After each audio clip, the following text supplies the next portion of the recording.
Greetings, beloveds.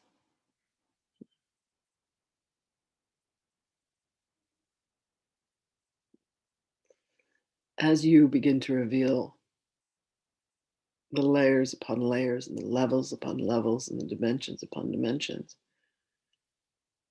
you do eventually come back to the truth. You do eventually come back to the recognition, and you will greet one another. You will say, "Ah, yes, now I remember. We did really well when we were pretending not to remember each other, didn't we?" And you will laugh, and there will be a joyous celebration. And each of you are on your path, and each of you are in the process. And when you bring to light what has been in shadow, understand that the ramifications and the energetic field dynamics of the resonance that this extends out reaches so far beyond what you could possibly conceive. And we thank you for your journey. We thank you for your work, and we love you, and we are with you. Laugh more often, beloveds. Laugh with us, laugh at us. Look for the things that make you smile. Bring joy to the relationships. And when you find yourself feeling enough love that you are able to bring light, allow yourselves to do so. Allow yourselves to find joy. All beings have their path, all beings have their journeys. Each will find their way back to the truth. In that choice to surrender, in that choice to say, yes, this is how I choose to be, this is how I choose to live, you will be met. You will be met by those who have been with you all along, your guidance, your beloveds, those who you thought were your mortal enemies will turn out to be the best friends that you have truly ever had. They have been the ones to prompt you into healing, to trigger you, to remind you, ah, you thought this was handled, you thought this was done. But look, there's still this speck. And you embrace them as your own. And you come to see that they are indeed aspects of you. And you come to recognize that you are not a victim of the world you see, for you have painted and you have colored each and every moment of it with the thoughts that you think. And you will come to see that the thoughts that you think do not only impact you, they impact all. For you are indeed thinking with the universal mind. You are indeed thinking with the mind of God, beloveds. And we do ask you to begin to pay attention to that which you think. You have been given laser-like focus. Where are you pointing that laser? What are you creating? What are you sculpting? What are you designing? How are you allowing your life to be through the thoughts that you think? How diligent are you to say, ah, there is a thought of judgment. There is a thought of fear. Here is where there is less than love. Let me see what would happen if I were to add more love. See, love is all there is, beloveds. It is a funny statement, this one. For the substance of all is indeed the divine essence, as God is. There is never a moment where God is not. And yet there is the forgetfulness, and yet there is the choice to say, God is not here. God is not in this man that I hate. God is not in this woman that I fear. God is not in this religion, this country, this politician that I despise. That is not the truth, dear ones. God is. It is the purest and the simplest truth. And as you breathe in, God is. You can only exhale, I am. For you are that divine creation of God itself. And as you continue to awaken, as more and more of you releases the darkness and the shadow and the night and the fears and the anxieties, the guilt and the shame, and the anger, as you are willing to relinquish these weapons of old, you come to see the devices. You come to see the patterns that you have used unconsciously, subconsciously, to create and destroy worlds. It is no longer time for destruction, beloveds. It is a time for unification. It is a time for a healing. It is a time for amending. It is a time for coming back into the singularity of quantum coherence. This beloved one is teaching about access to the quantum field. Please understand, beloveds, that what this provides for you is the ultimate choice. The more light that you reveal, the more you will be able to see. And as you see more, you will see that there is indeed more to do. So allow yourselves to continue your practice. You will see a boldness in each other and in yourselves. For you have all said yes. You have all cried out and asked for our assistance, whether you remember or not. And we meet you, beloveds. We meet you with love. We meet you with joy. We meet you with possibility. All that you desire is a choice that you have made.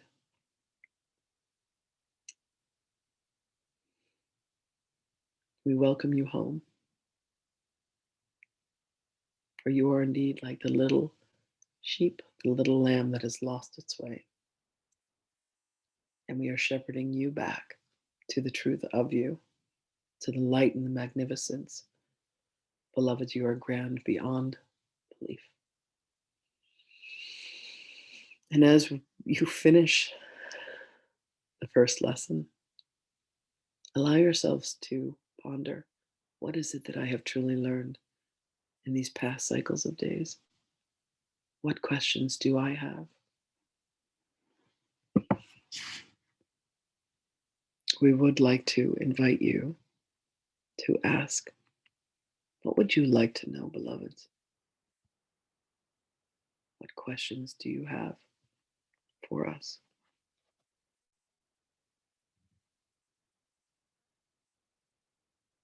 What do you truly wish to remember?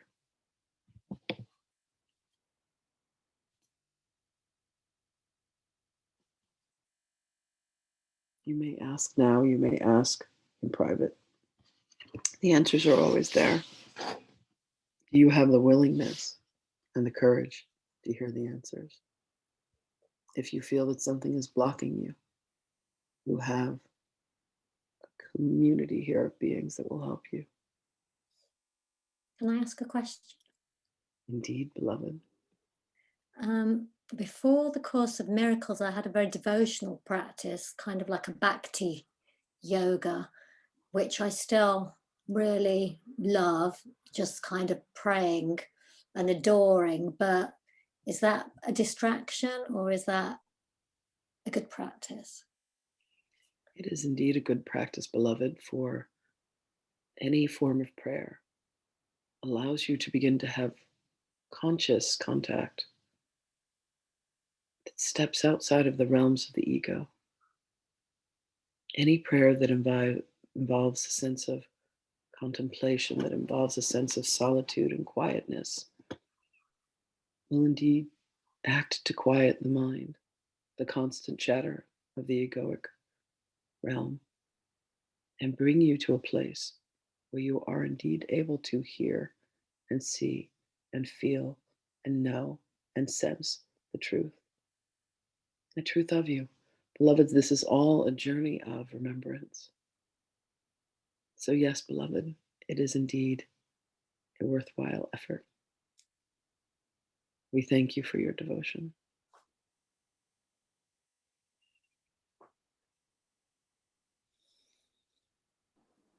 I have a question. I have a friend of mine, and he reaches out ever so often, and we have talks about these things. But his mind and heart isn't solely open. I can feel that if you push too far, his mind closes. And he just reached out to me again. I'm going to give him a call. And I was just kind of looking for some guidance on how to help him, because I only know really how to speak the language we speak in this group, which at times I think might, I don't know if it's, I don't want to bombard him with, I don't know how to explain it, but I don't, you might know what I'm talking about. So anyways. Beloved, when words are spoken by the heart, one does not even need to understand the language. His heart will feel yours. Were you to explain to him that you yourself came upon an experience that was troublesome for you, that made you want to turn away, that made you want to close down, that tired you, that overwhelmed you, if you could say to him that you feel these feelings too, that what you have to offer him is love, that he will hear beyond the words. He will remember how it felt to have this conversation with you beyond the words that you spoke. And that is what occurs for all of you. It is not so much the words, for the words can be in any language. And there are many, many ways in which we have used our voice to communicate with and through many of you. What you do experience that is universal, beloveds, is the heart. And that is why we begin with the way of the heart. For when your heart is open, transformation can occur. And in that transformation, you move from a state of not remembering to knowing. And then you do indeed find that your life is that of being a servant to the light, a servant to source. For this has been our journey, and this has been our freedom. So when you speak with him, dear one, speak to him from your heart, and he will be able to understand what it is you are speaking with love. Thank you. You are welcome. We love you. And we are with you always. Beloved, we want to thank you for the words that you have written and for the assistance that you have given this dear one. And we welcome your remembrance and for you to know that indeed you have always been by our side. And we thank you. Well, thank you guys.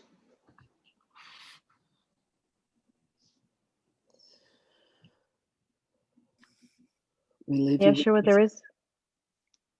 I'm sorry. Please proceed, beloved. There is one more question from Valerie, if she may. Do we have time? Indeed. Okay, thank you. Thank you very much. So I was wondering, my daughter wanted me to ask this question because it seems like we have several friends who have gotten Parkinson's or dementia, and they have become like violent, like, so they've been put like in nursing homes or whatever, and they've become violent. And so we were wondering if like energies attached to people who are starting to, who are getting dementia or whatever, if negative energies are attaching to them, or what exactly is the dynamic that's happening to people with dementia? Indeed. All begins as the soul's journey, beloveds. What happens in the mind of the soul then makes its way through the emotional body and into the physical body. Those who have chosen this path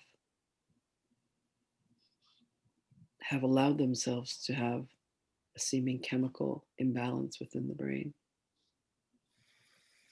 Ultimately, there are aspects of their journey, of their soul's journey, that is deeply in denial. The biggest help that can be given to any of these beings is not for them to be shut away, rather for them to be loved, for them to be listened to, and for them to be heard, for them to have the resolution of the darkness that they cannot confront within themselves, to be forgiven. This beloved one has experienced this in relationship with the beingness of her father for this incarnation.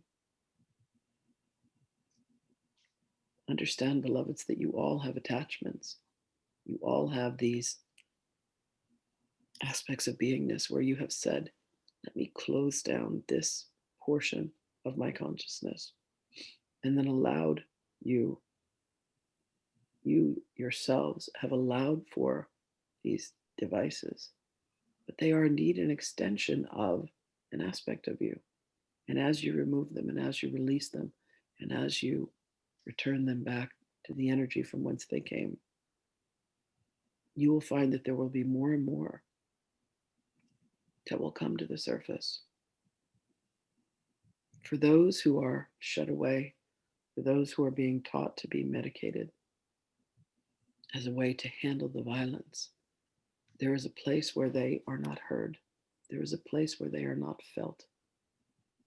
The same way that beloved Stephen would want to connect with his friend, it is the same. All beings desire one thing and one thing only, and that is to experience love. There is a place where they have forgotten to love themselves.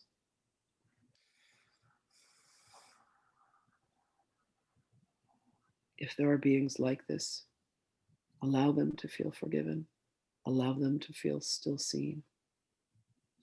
It has been easy to sweep away the elderly and the wounded into institutions. What takes more courage, beloveds, is to bring them close and to bring them near. And to say, tell me what you want me to hear. How can I love you? How can I forgive you? How can I listen to your pain? The reports from a home where this beloved one has put her father is that since her conversation with him, when she was able to forgive him, when he was able to acknowledge what had happened, is that he is now thriving. There is less need for medication. There is more happiness.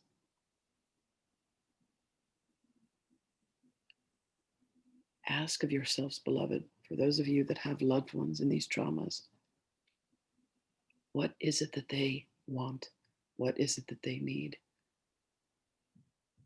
It would be easy to relegate this merely to attachments here and there. And while they do occur, they are chosen because the being in the consciousness does not know how to address and deal with energy that they are not able to forgive themselves for.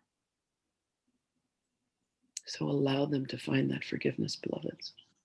Grant them your peace. Grant them your love. Grant them your light. Spend time with them. Ask them what it is that they have that is left unspoken, what it is that they have that is left undone, so that their souls may transfer in a process of peace. And they may say, I have indeed accomplished what it is that I was meant to do in this cycle of incarnation, so that it does not need to be repeated. Pray for them, beloveds. Pray for their highest good. Always. Pray for each other's highest good and your own.